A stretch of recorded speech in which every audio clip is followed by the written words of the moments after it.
Hello, hello. I am so excited. Hey, Gabby. Hello, my So- dear. Hello. So I'm so excited to have Gabrielle Fouché Williams here. She is a medicine woman, curandera, healer, and just all around amazing person, amazing voice. She's a song and sound healer.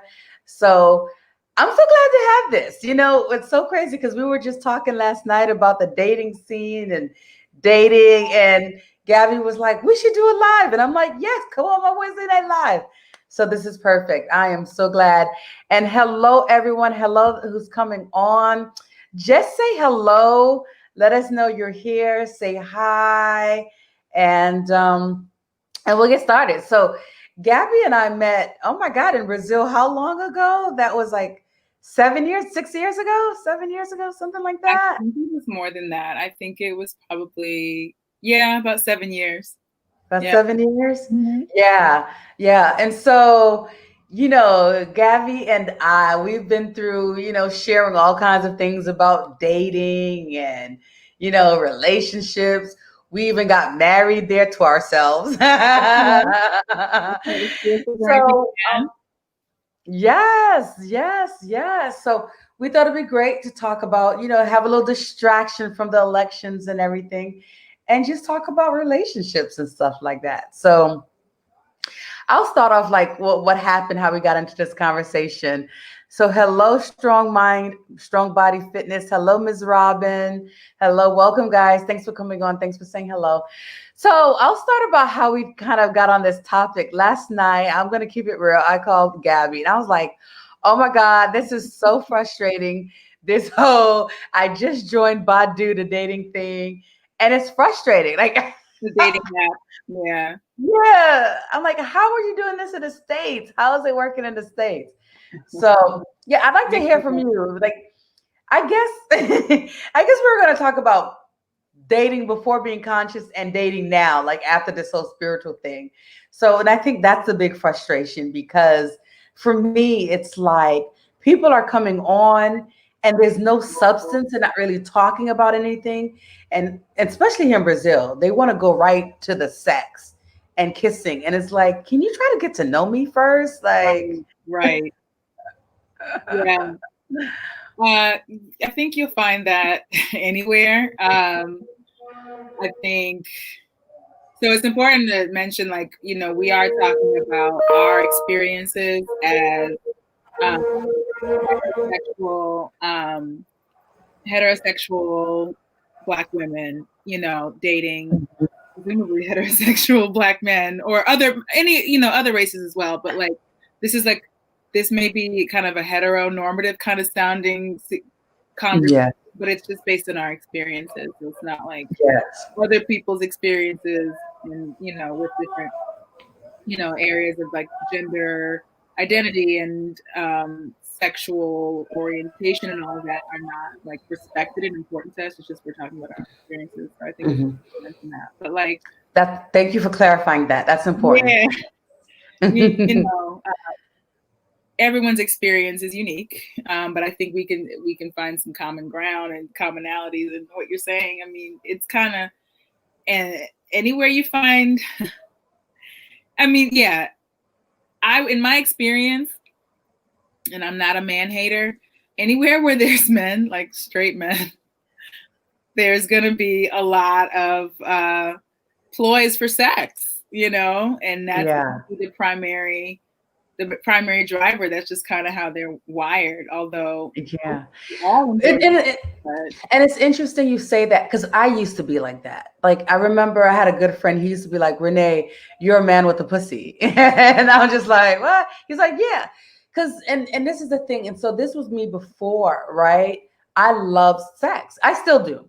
same. But before, I was very much driven by that. Like, everything was about having sex. I'd meet a guy, and I'm not gonna lie, I did objectify him. I was looking at his body. I'm like, ooh, he's fine, and that's what I Well, thought about. and I definitely do that too, for sure. And I think that being, sex being super important is not a man thing. But I think that what you're getting at is like your spiritual evolution and your personal growth have led you to a place of like, okay, let me, I'm looking for a connection, something real beyond sex.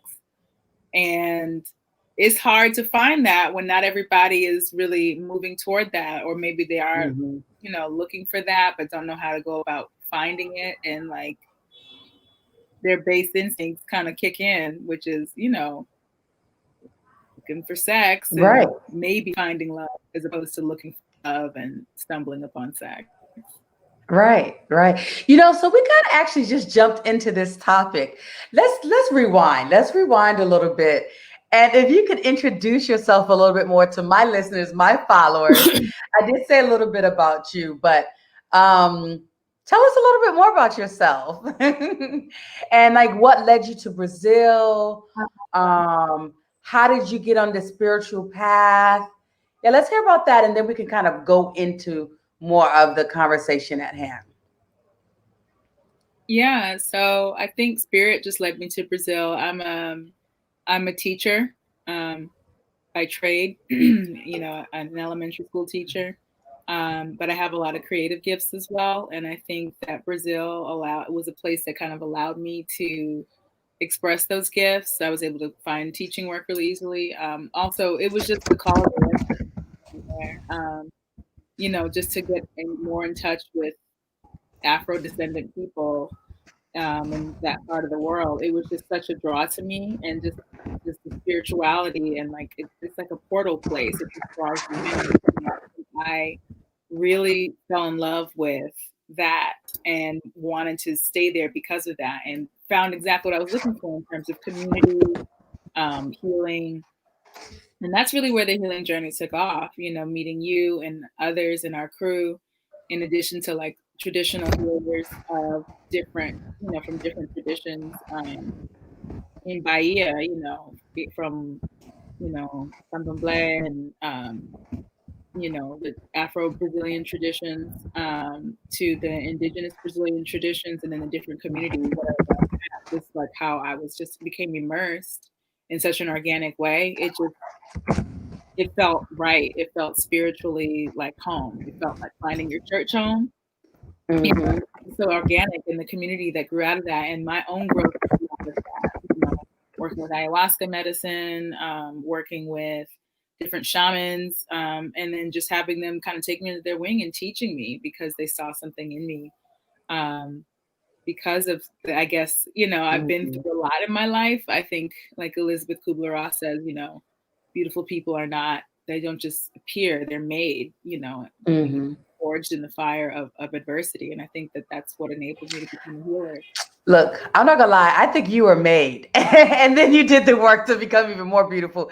But you are amazingly, stunningly beautiful inside and out. As are you. And I credit you with being a big part of of the start to my journey, and real recognizes real, like recognizes like. So we're all soulmates, and so Brazil was my soulmate place. And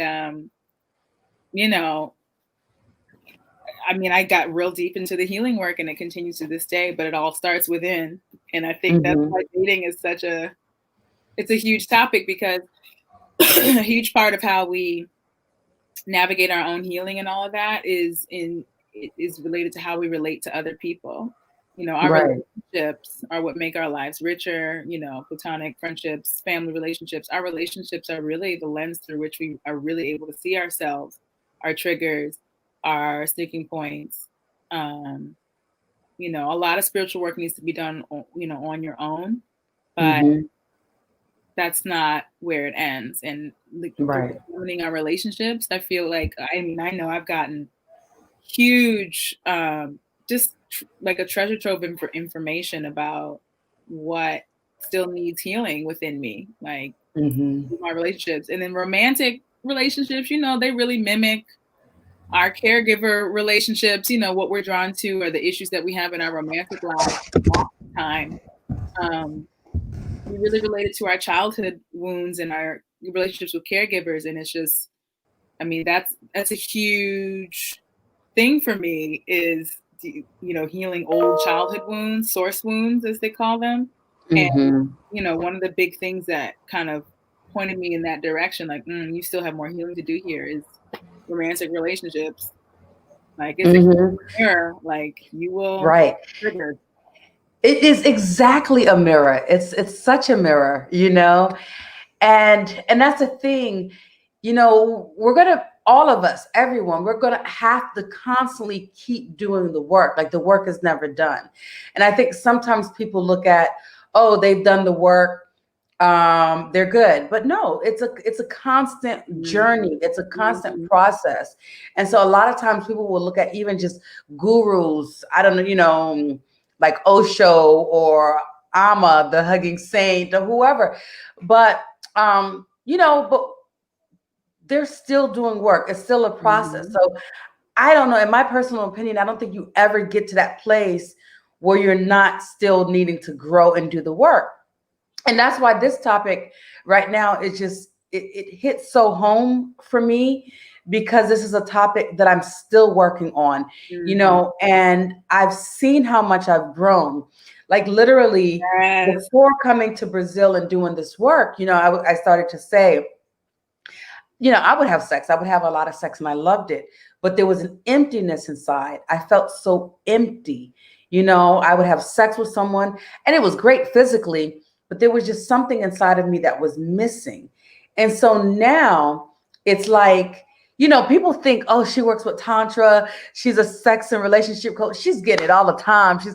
But I have sex far less now than I did before. And I think that's the thing, because before, when I was unconsciously having sex and I was in my pain and I was searching for something to fulfill me or satisfy me, I was doing it. And yeah, and that's the thing I realized. I tried to sex it away. I tried to, oh yeah. Oh yeah. And so now it's like, now that I'm doing this work and I realize how much we take on other people's energy, and I still have enough of my shit. So it's like, I don't want to take on somebody else's energy. And so I'm having far less sex because it's an exchange. It's an energy exchange. And so it's so important to be able to connect with someone on a deeper level, on a more spiritual level, in my opinion. So, you know, for me right now, my process, and everybody's in a different place, everybody, you know, so.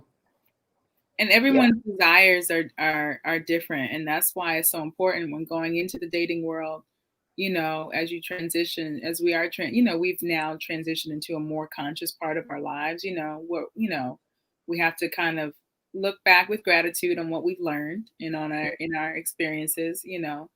It's like, and we have to like forgive ourselves for mistakes, or kind of just, you know, things that we did out of, you know, just from the point of consciousness we were at. And I think it's important to just think of yourself as you do, like when you were 4 or 3 years old, you didn't know how to tie your shoes. You don't, you know, lament the fact that you were incapable of tying your shoes. It's just where you were at that time.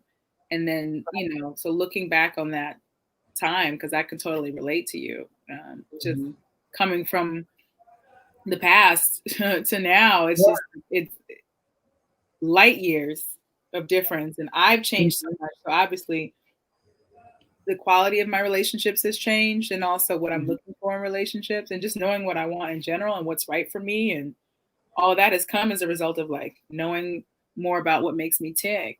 Like, I had no idea, zero. Like, it was completely like, oh, I have a mother wound. I have a father wound. I have all these things that I need to deal with. Oh, you know, this was traumatic for me, and it makes me react to X stimulus in, you know, Y and Z different ways, or my triggers are this because of that. And it's just like, I've started to make all these connections. I was like, I can't even imagine going back to just being out in the world and not knowing. But at the same time, it almost feels like it was easier back then. Like, I just cared more. I know. It did feel like it was easier back then. It was like, you know, you're just not thinking about anything. You just going on, you know. So it really did feel like it was easier back then.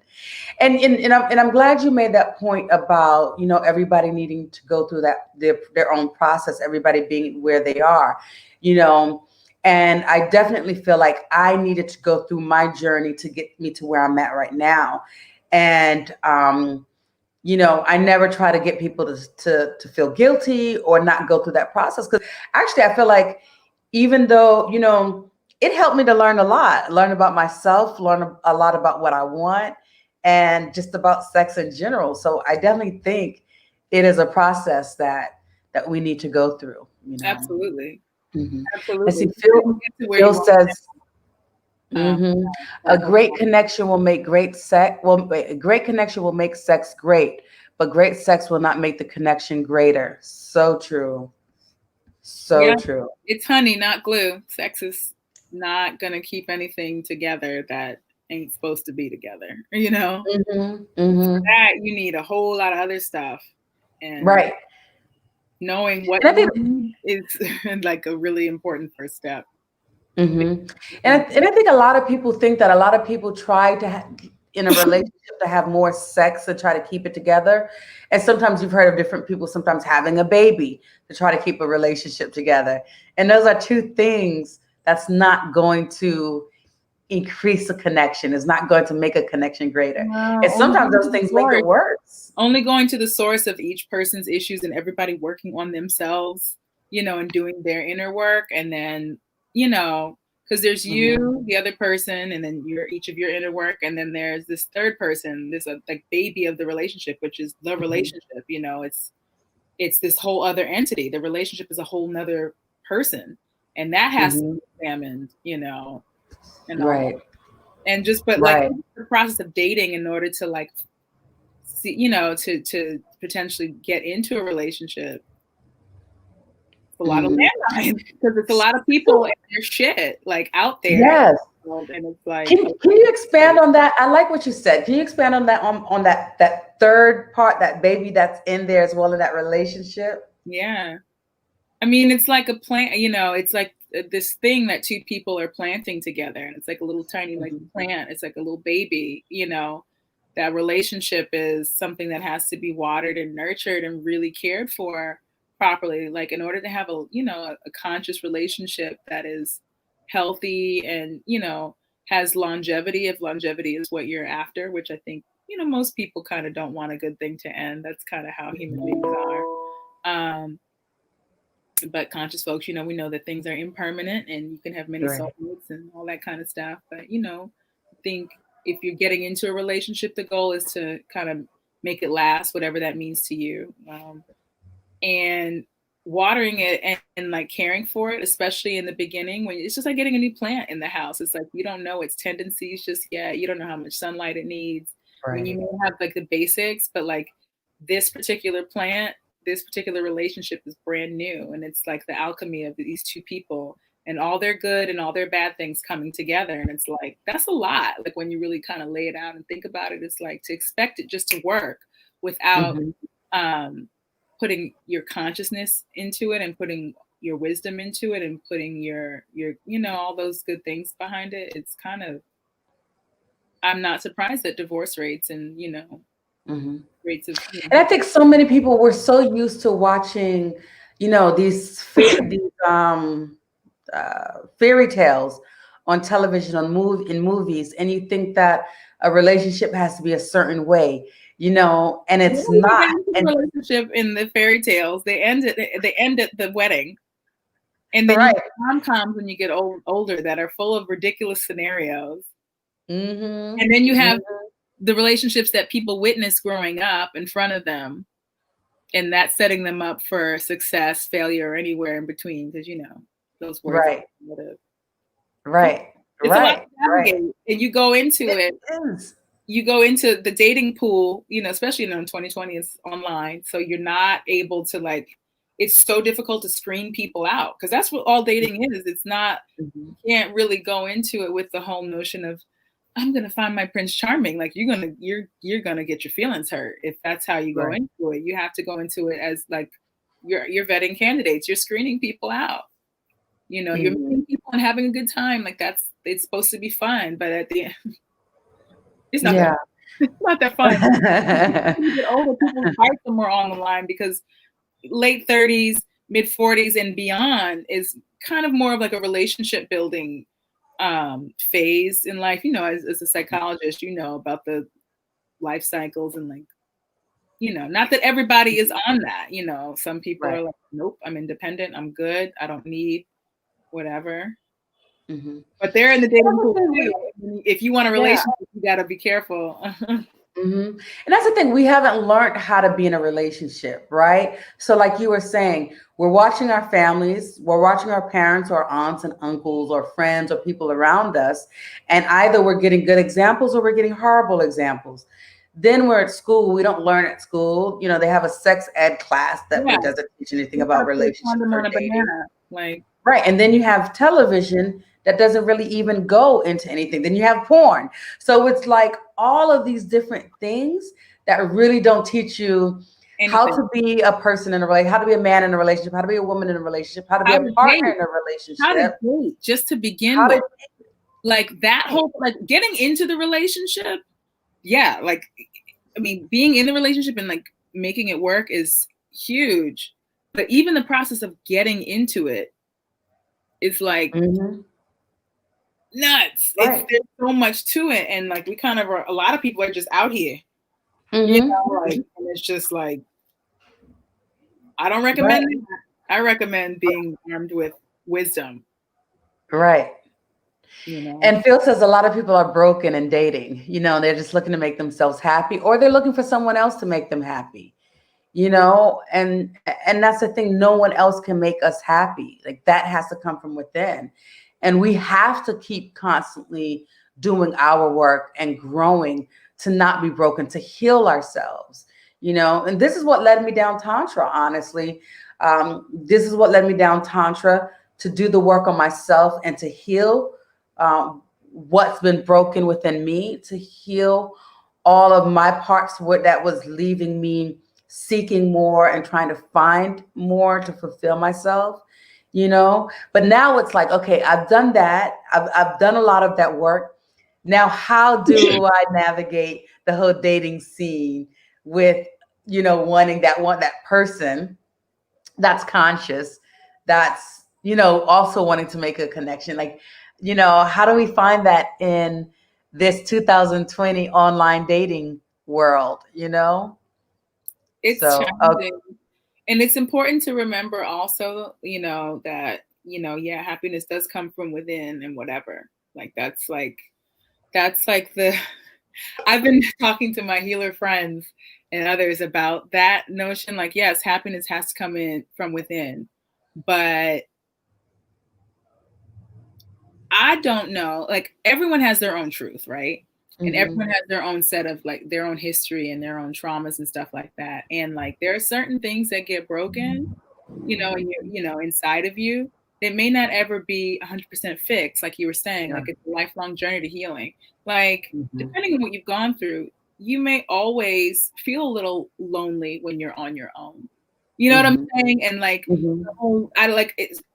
I think what I'm kind of getting at is I kind of wrestle with folks or challenge folks to look beyond the notion of, well, if you don't love yourself, no one's going to love you. That's not true. Right. That's not true. There's plenty of people that don't love themselves, to their highest capacity, that have people that love them. Other people can make you happy. That is true. You have to make yourself happy. Your outlook and like your practice and your healing,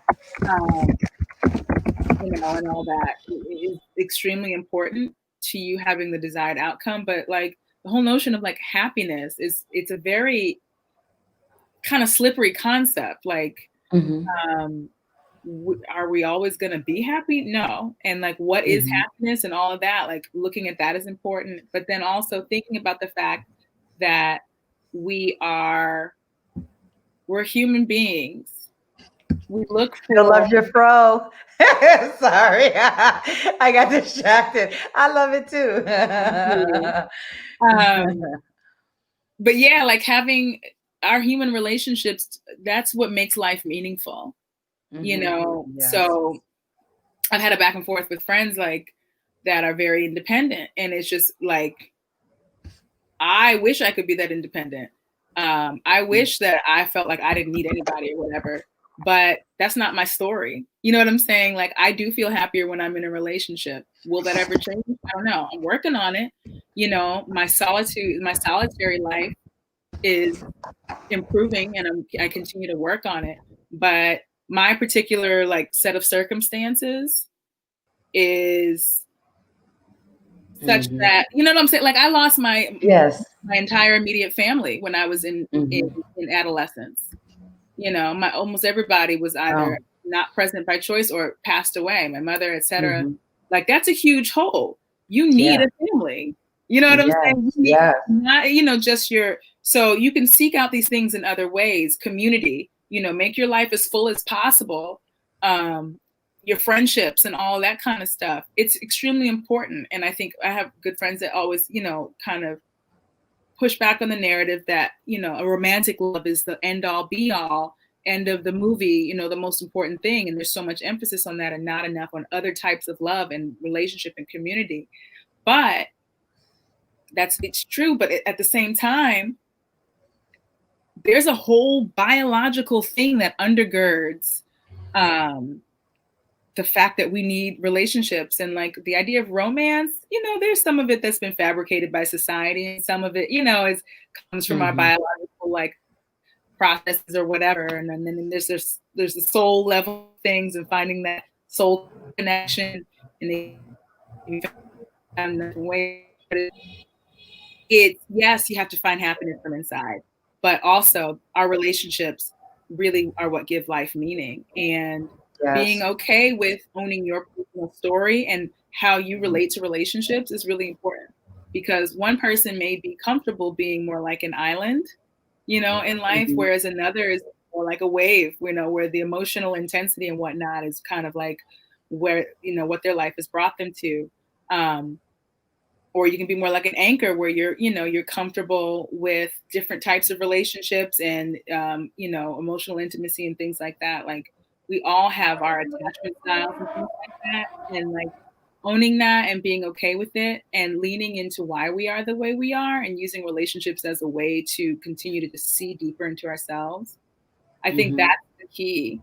You know, Yes. working in that, you know, in your own vacuum, in your own, you know, on your own happiness, so to speak, and on your own healing, but also like seeking out relationships, not as the end all be all or the end of the fairy tale, but as a way to continue to deepen into your work. And hopefully, as you learn and grow wiser and grow more conscious, find someone that matches your vibration that can enhance the life that you've built for yourself.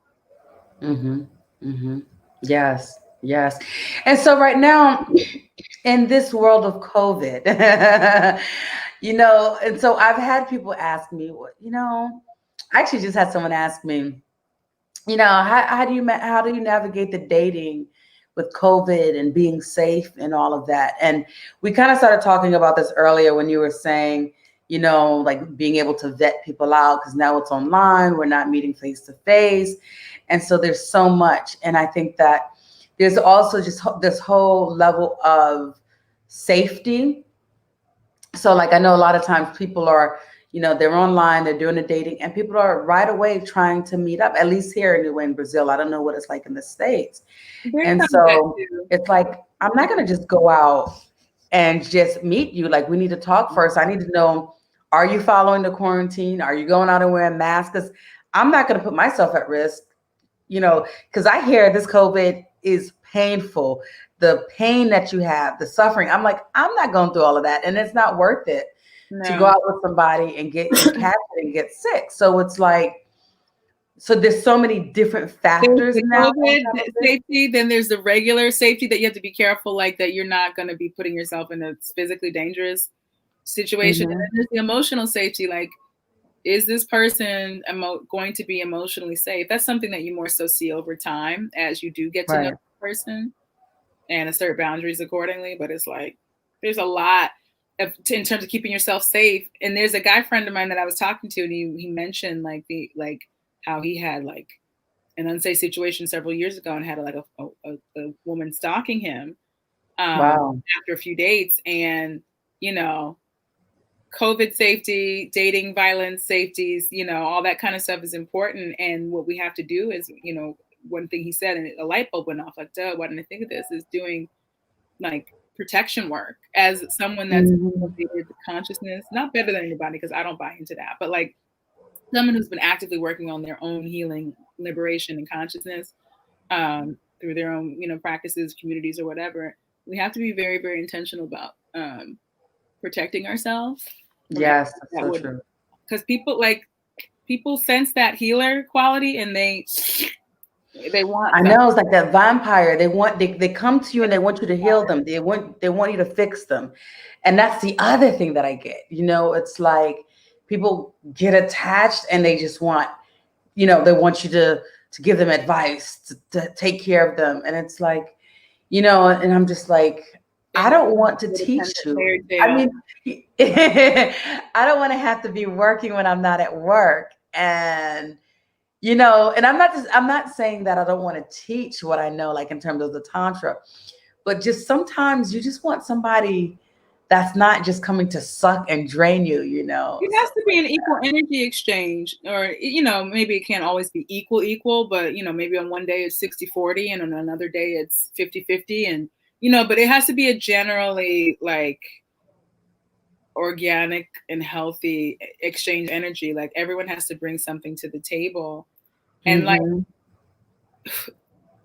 having someone like wanting you to fix them and all that kind of stuff, that's one end of the spectrum. The other end of the spectrum that you have to also protect yourself against is, excuse me, especially with regard to men, is like, and I know that men deal with a whole lot of their own safety issues when it comes to women in terms of like whatever those issues are, but like just speaking as a woman, like I'm not bashing men. It's just that men are the people that I date.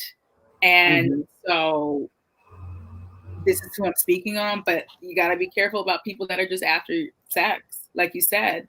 And here, what I'll see is a lot more of a long game. Like in Brazil, they may be a lot more upfront. Like, let's meet for sex. There may be that cultural difference. And I know that does exist here too. Like people are on that here too, especially, and it depends on what dating app you're on. There is more so like thought of as a hookup app. I don't know about Badoo, but maybe that's the identity. So Badoo is supposed to be different. It's supposed to be not like the hookup app. It's supposed to be more of, someone who really wanted to connect and meet, but people are going to be people. There's Hinge. There's, where it's Bumble. Like relationship seekers. There's Bumble where the woman takes out first. I don't care where you are. If there's men there, there's predators. Okay. And I'm not talking about like legally like predators, like people who are like legally dangerous and like wish to do you bodily harm. Like they exist, but I'm not really talking about that. Like you got to take your safety protocols from the jump for that. But I'm talking about in terms of emotional safety and the protecting your body and all of that stuff from, people that just want sex. Men are pirates. Men are pirates. They're not all pirates, but like they're all they're all socializing with the pussy. Right. Okay. So Phil and Shelton, who I personally know, I will say they're not pirates, but maybe not you, but they have some pirate-ish behavior in their lives.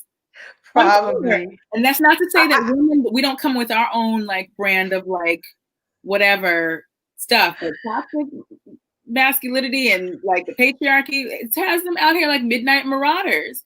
And that's not to say there aren't a lot of good guys out here, but you got to be really on the up and up when it comes to dating men. Like you got to be very, because some of them, Phil says those guys are usually pretty obvious.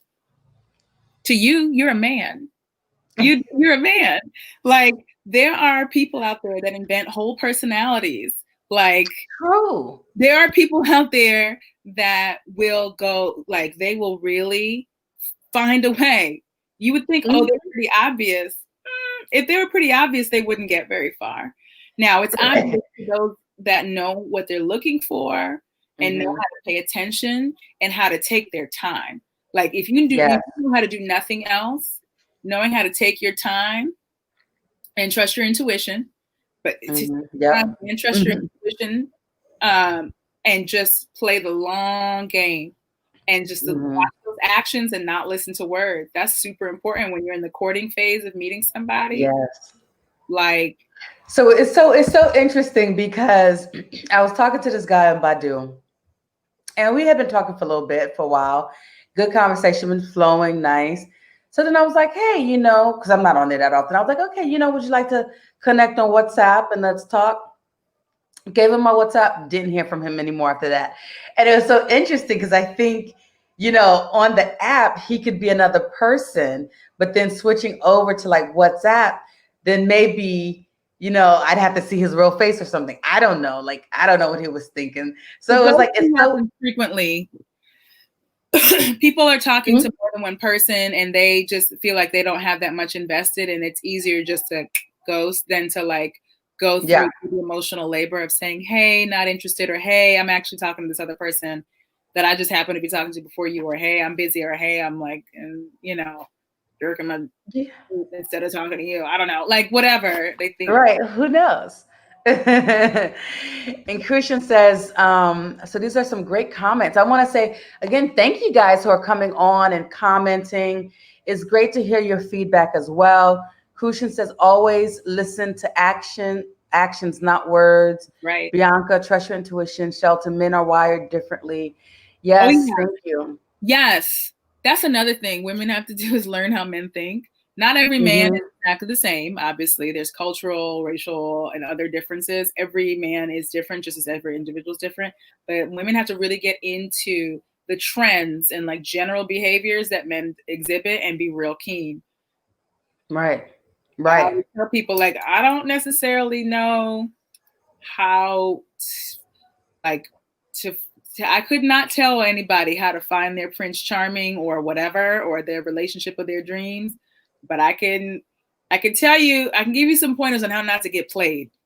Okay. Right. And that's important. I think a lot of people need that.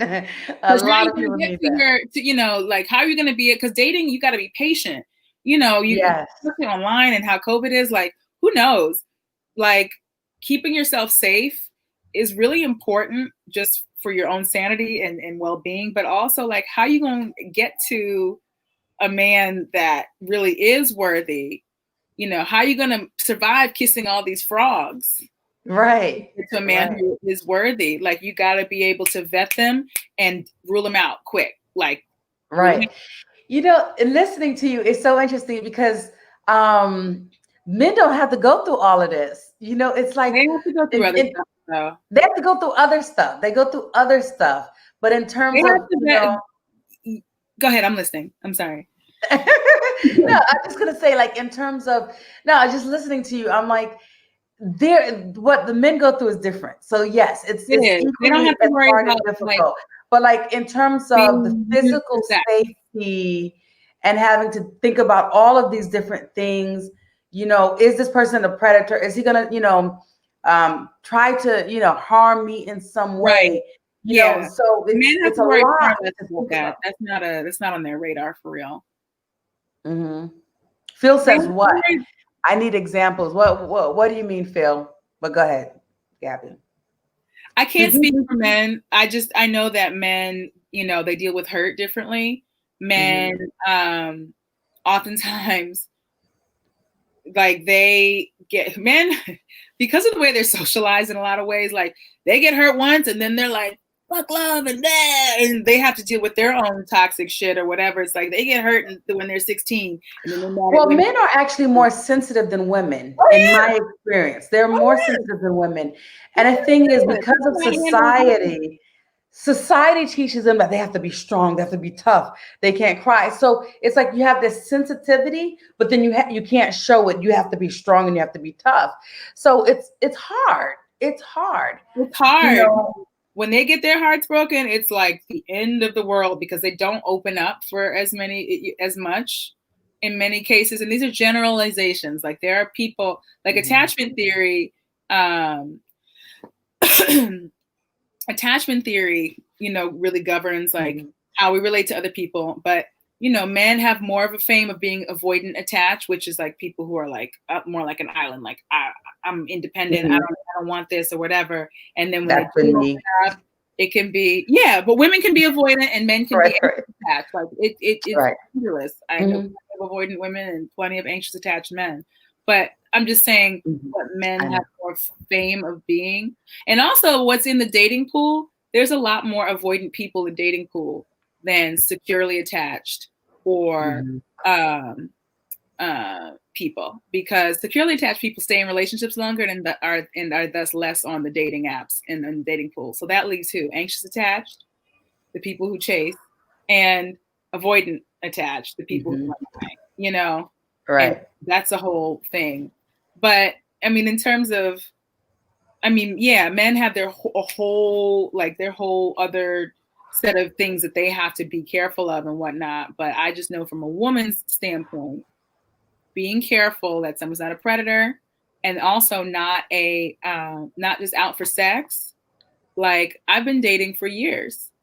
Mhm. But I can't tell you the number of people that I've had that I started out really liking that I've had to cut off, because their behavior just was not consistent, and it wasn't indicative of somebody who really, really, really wants to invest in me in terms of their Mhm. time and their emotional availability, and it is not obvious always, because Right. men will do things like tell you their whole life story to get you to open up, Mhm. yourself, and to kind of see how you tick, or to endear themselves to you, when in reality they just wanted some pussy, and they will do anything for it. A lot of them. There Mhm. are plenty that aren't that way, Yes. but I've had guy friends tell me that a man will, he will say anything. He will anything. hang in there as long as he needs to, even if it's 3 months, 4 months.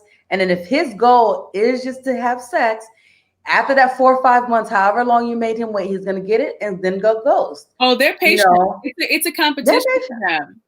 them. It's a challenge I have also. seen that. I dated a guy that was just so smooth and so cool, and I really liked him.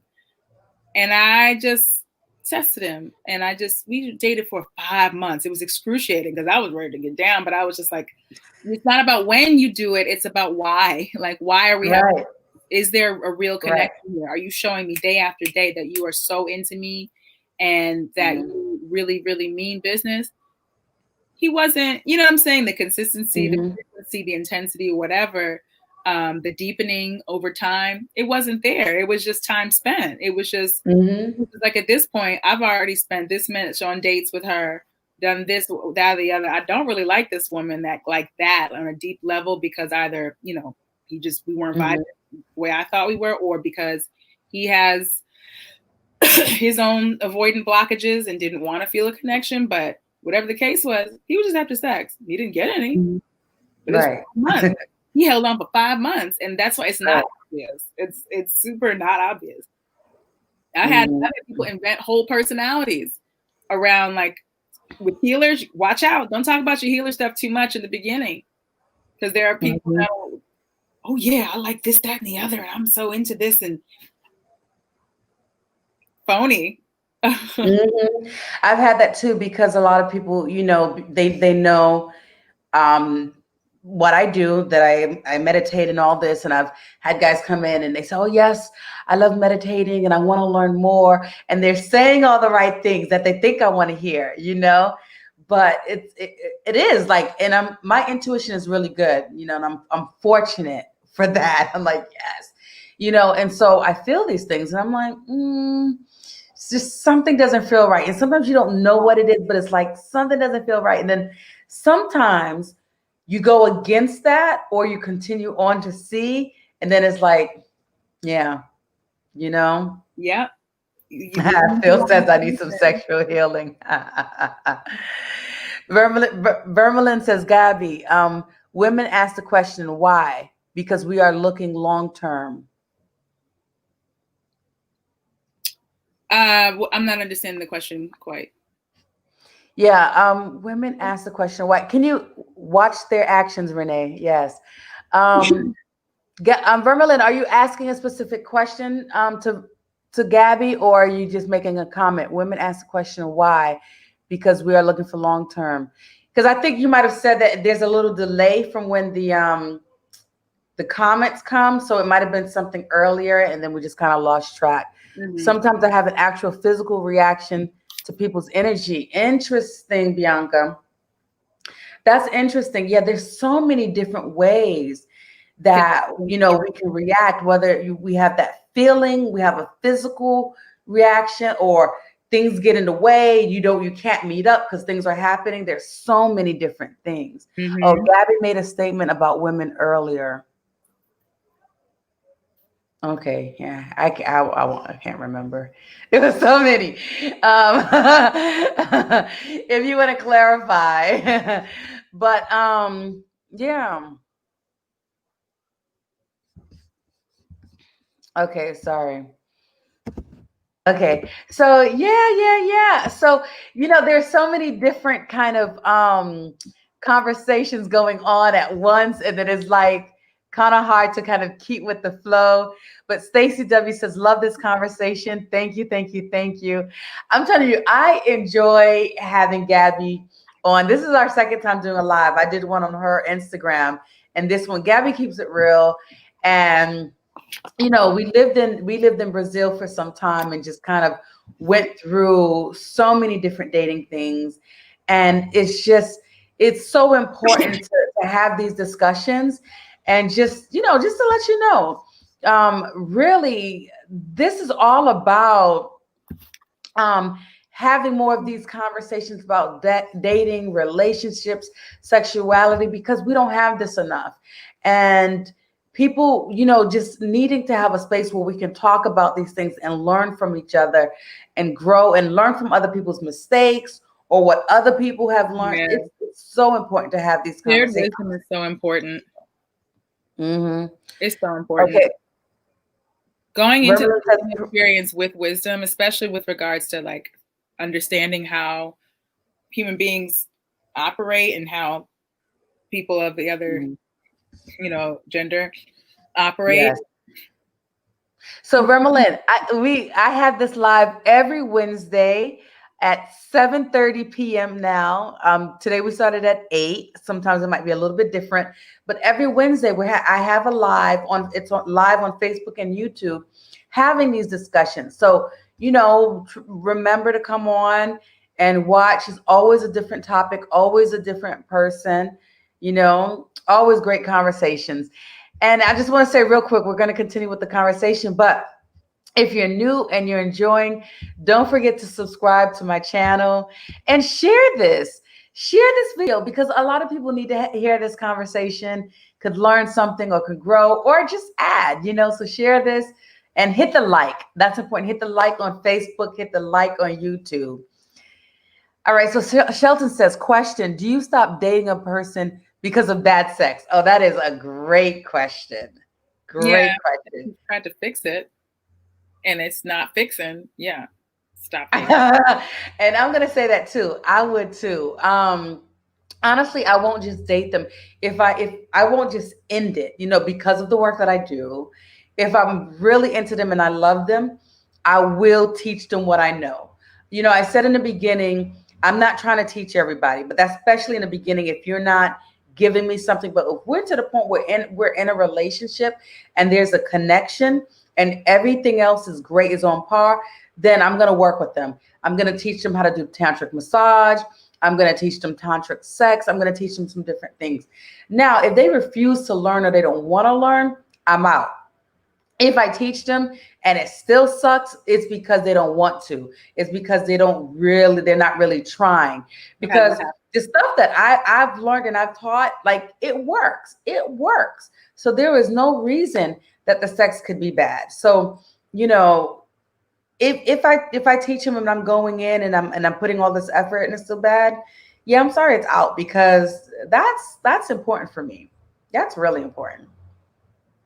You got to work on it, like even if you're not a sex therapist, get a sex therapist, or at least know your body, your own body well enough to be able to guide somebody and work through it and study up on ways to do it in a way that's sexy, dig and see if, there's, maybe some sexual trauma there if you care enough to do so. But after all that, if it's not working out, just fly. Mm-hmm. Life is right. short.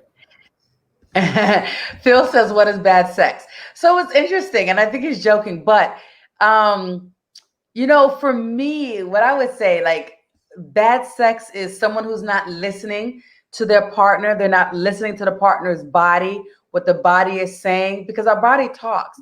And so if your partner is not feeling, or if your partner says to you, this is what I enjoy, and then you don't do it, that's going to be bad sex. You know, I'm not saying that you have to do whatever it is your partner says, but if you don't, if that doesn't make you feel comfortable having a conversation, talking to your partner, and trying to say, okay, I want to be able to give you what feels good. I want to be able to, you know, and I think each person has to know their body. You know, you were saying this, each person has to know their body. And through knowing your body, you can help guide that partner. And so it's all about communication. It's about listening. It's about feeling, and it's about observing. So if you're using all of those things, that's going to help you to have better sex, you know, but if you're not, then the sex is not going to be that great. Agreed. Mm-hmm. And also knowing that, like, you know, everyone can have bad sex, but like men, you know, more often are able to have an orgasm, whether the sex is great or not. Women, you know, unless the sex is really good, can frequently being, you know, can frequently be denied an orgasm. And that's another thing about the whole dating thing, and being careful about people that are, you know, men want orgasms, but they want orgasms with new pussy is exciting. You know what I'm saying? Like, you know, a lot of people think, well, why would a guy go through all of that trouble of deceiving me and waiting, or all these things that guys that are, you know, set up to just want to have sex with you, you know, that they do? It's because they are almost always guaranteed an orgasm. Whereas with us, it's only if we're like co-creating the experience and like really know our own body, or the guy's really skilled, like, that we can have a really great orgasm. And so that comes into play. Pleasure is like a huge part of the, you know, a driver of behaviors in the dating world. Right. Phil says having an orgasm doesn't make it good sex. So that's true. It doesn't. Yeah. I mean, okay. As a woman, because orgasms are so much. Oh, I thought he was saying for a man. I think for a woman it does. I thought he was saying for a man. For a man, I mean, I guess you don't have them so easily. Like that's a man thing to say. Like, right. And so I actually want to clarify on that. I do want to clarify on that. And what the difference is, a lot of times men are not having orgasms. So they think they are, and there's a difference. So most of the time men ejaculate. You can ejaculate and not have orgasms.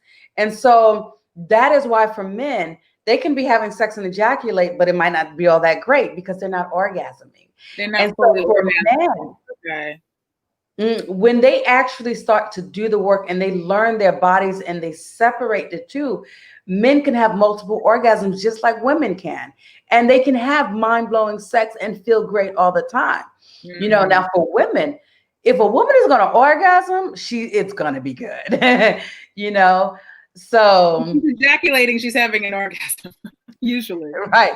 Yes. Yeah, if the sex is not good, there's no orgasm. And if there's an orgasm, usually it's because the sex is good, or something's good. Right. The hand is good, the sexual whatever.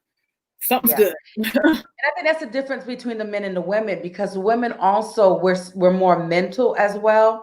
And so for women, for a lot of women, women have difficulty having orgasms. But when we're able to become vulnerable with our partner, when we trust our partner and we're connecting to that partner, the sex is so much better, and we allow ourselves to open up and surrender, and we can have orgasms. So it's going to be great. It's going to be awesome, you know? And so, and I think that's the difference. Whereas, and again, I can't speak for everyone, and I don't want to generalize, but a lot of times for men, they're not as mental when they're having sex, and they're just going for that chase, for that physical, so they can orgasm, or they could just ejaculate and not orgasm, and it not necessarily be good. You know, it's just another physical thing. And that's where I was. You know, when I said in the beginning, I was much more like the man. And so even when you were talking about the avoidant personality, again, I've always had a lot more masculine energy, and I've had to do the work to nourish my feminine energy. So now I'm more balanced. But before I had a lot of masculine energy, and I would just go after the physical, just after the sex. And for me, I didn't care. I didn't need a connection. It didn't matter. You were sexy, you were fine. I'm going, and I'm there. I'm doing it. Whereas now, having had done my personal work to figure out why I was going after that, why I was doing that, and then working on my feminine energy, all of that changed. And now when I have sex, it's not about the physical. Although there are times where I do want that physical. I mean, that my primal mode, getting into that energy. But then, right. But then for me, a lot of the times it's more about being conscious of what I'm doing, what I'm feeling, and why I'm in this connection. And what do you want and it's so much more fulfilling. And what you want from it. And then finding like-minded people that are aligned and want the same things, or at least close to the same thing that you want. Right. Phil is saying, "Where are the fellas?" Yeah, where are the men? And let's hear some more men. Phil needs to back up. Experiences. Yeah, but it is. I would definitely love. There should be a men's conversation with a man about his dating experiences for sure. Maybe, maybe that's but it's like. It needs to be 2 whole hours of, 2 separate hours of conversation. Like definitely the men I'd love to hear male perspective.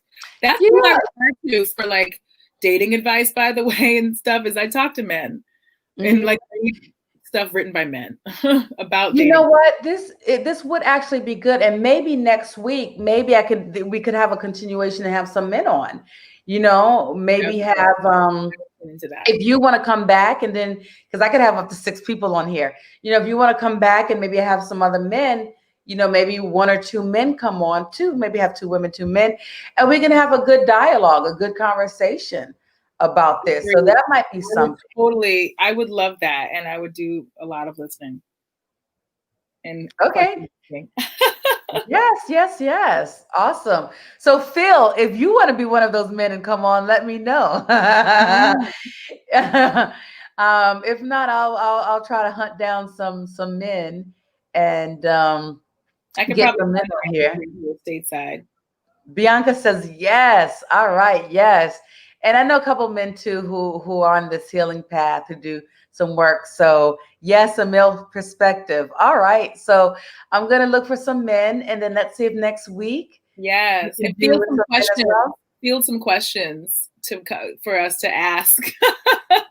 Yeah, that's good. Actually, so those who are on here now, if you want to write some questions, feel free to send me some questions, have that ready. Phil says for you, sure. All right, Phil, you ready? You gonna come on? That would be awesome. Yeah, I think it'll be a great dialogue. DOAK, yes, please. All right. So next week, Wednesday, we'll do 8 p.m. because Gabby needs to do a little bit later, right? So we'll do 8 p.m. Eastern Standard Time. We're gonna have it again with some men and women, and our hour is about up. That's been really quick. So this flew by. So guys, you can reach Gabby on Instagram at gabby.curandeira, GABI.CURANDEIRA. Gabby, do you have anything coming up? So Gabby does some great work with sound healing, drumming circles. Do you have anything coming up that you would want to share? I have an inner child healing workshop that I am facilitating on Wednesday through the Get Well Collective. It's a therapeutic initiative up in New York, but I'm going to be on from 1 to 3 on Saturday, and as soon as I get back to I put the link to this in my Instagram, but in about a couple minutes after I get off of here, the link will be available in my bio on Instagram. Can you actually type it here too, so that we can have it on YouTube and people can see it if they want to get it off of here as well as on your bio and Instagram? So that's awesome. And that's an online workshop that you're doing? With the Get Well Collective. Awesome. So we're going to put that in on the chat, and you can also find Gabby on Instagram at gabby.curandera. Also, I have my Tantra Sound Healing course that's on Mondays at 7 p.m. Eastern Standard Time. If you're interested in that, let me know. It's a great class. We're doing chanting, we're doing breath work, mantras, working on balancing the chakras. It's really good. And I decided I wanted to do this now because so many people are just so stressed with everything, with COVID, with the elections, with everything that's happening, so it's great. Check that out. That my information. You can find that information on my website at www.prandadaprem.com. You can also reach me on Instagram at prandadaprem_tantra. And then also I have Patreon. So you can join my Patreon for exclusive Patreon members. I offer different trainings. I give different tips on Tantra on Sundays. It's self-exploration Sundays. I go with you to explore your body, to explore what's going on with you, what you're feeling. Then Mondays are Monday meditations. Tuesdays are Tantric Tuesdays, where I'm talking about Tantra. So we have all of that on there. So we're going to be posting Gabby's link shortly. And so if anyone have any questions or any comments you want to state as we're ending, and we're just waiting for her to post that, go ahead and make your comment. But yeah, I'm looking forward to next week, a continuation on this with some male perspectives as well. So, all right. So we got this. Sorry, my kitty cat. Could you, if you could pop that in the comments? Yeah. Thank you so much. All right. So this is the workshop that Gabby was talking about, getrightwellness.org. So click on that link, check it out. Can they click on this box, or should it be in the comments? It'll be in the comments, so they should be able to click on it. I think I can comment here. Yeah, through Facebook or through YouTube. Thank you, Vermelin. Glad you enjoyed this discussion. Thank you so much, Gabby. So we'll look forward to this next week, and we'll talk some more. So guys, put this on your calendars. And if you're on YouTube, go ahead and hit the notification bell, because in that way it'll remind you. Okay. And then if you're just on Facebook, put it in your calendar so you can remember First Eye Vision. Greetings to you as well. Thank you everyone for coming on. You guys have a wonderful night, and we will see you next week, Wednesday, and have a wonderful rest of your week and weekend. Bye.